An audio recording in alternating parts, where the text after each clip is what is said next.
Welcome to బాగున్ recipes. ఇవాళ recipe రొయ్యల పకోడీ అండి. ఎలా చేయాలో ప్రాసెస్ చూద్దాం.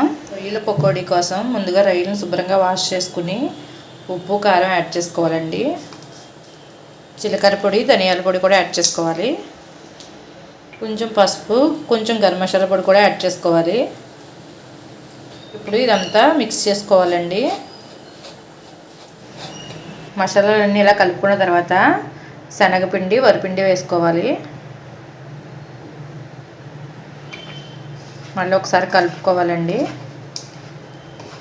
కొంచెం అల్లం వెల్లుల్లి పేస్ట్ కూడా యాడ్ చేసుకోవాలండి.